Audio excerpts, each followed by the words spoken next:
Hi everybody, I am doctor Pathak from Pathak dental clinic. And जो आज बहुत interesting topic पे हम लोग जो बात करने वाले हैं वो है आपकी डेंटल कैप। तो बहुत बार जब भी आप ट्रीटमेंट करवाते हो तो आप जो रूट कैनल ट्रीटमेंट होती है या फिर टूथ रिप्लेसमेंट होता है जिसमें आप डॉक्टर जो होता है वो आपको ब्रिज देता है या फिर रूट कैनल करने के बाद कैप देता है, वीनियर्स देता है, लैमिनेट्स देता है। तो आज हम लोग उसके बारे में बात करेंगे क्योंकि बहुत बार ऐसा होता है कि पेशेंट जब आते हैं कैप लगा के कहीं और भी या फिर हमारे से भी हम लोग जो कैप लगाते हैं तो जब वो निकल जाती है कभी कभी तो वो पेशेंट बहुत परेशान होते हैं और बातें करते हैं कि कैप ख़राब थी, कैप में प्रॉब्लम होता है, कैप के नीचे सड़न होती है, कैप में ऐसा होता है, कैप में वैसा होता है। तो आज हम लोगों ने सोचा कि हम लोग ये वीडियो उन लोगों के लिए बनाएं जिनको कैप में प्रॉब्लम्स आती है। तो सबसे पहली बात तो ये है कि जब भी कैप डॉक्टर आपको लगाते हैं तो आपको इंस्ट्रक्शंस दिया जाता है कि आपको स्टिकी चीज़ें अवॉइड करनी है, आपको दांतों को मेंटेन रखना है, प्रॉपर ब्रशिंग करनी है, हाइजीन रखना है, फ्लॉसिंग करना है। लेकिन बहुत बार जो पेशेंट होते हैं वो मेंटेन नहीं रख पाते, बहुत बार जो पेशेंट होते हैं वो फॉलोअप नहीं दे पाते, स्टिकी चीज़ें खाते हैं, ठीक है।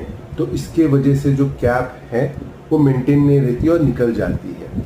दूसरा जो सबसे कॉमन कारण है कैप निकलने का वो है शॉर्ट क्लिनिकल क्राउन हाइट कम होने की वजह से आपका जो कैप है उसे एक सफिशिएंट एंकरेज नहीं मिलता है और कैप आपकी निकल जाती है।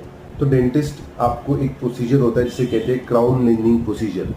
क्राउन लेनिंग प्रोसीजर में हम लोग जो क्राउन की हाइट है वो इंक्रीज करते हैं एक सर्जिकल प्रोसीजर के थ्रू, जिसके लिए हार्डली 10 से 15 मिनट आपको लगता है जो एक पीरियोडोंटिस्ट करता है। तो जब भी आपको लगे या आपको डेंटिस्ट एडवाइस करे कि क्राउन लेनिंग की ज़रूरत है तो मेक श्योर कि आप अपने डेंटिस्ट की बात सुने। तीसरी चीज़, जब सफिशिएंट क्राउन स्ट्रक्चर नहीं होता है तो डेंटिस्ट आपको पोस्ट एंड कोर के लिए भी एडवाइस करते हैं।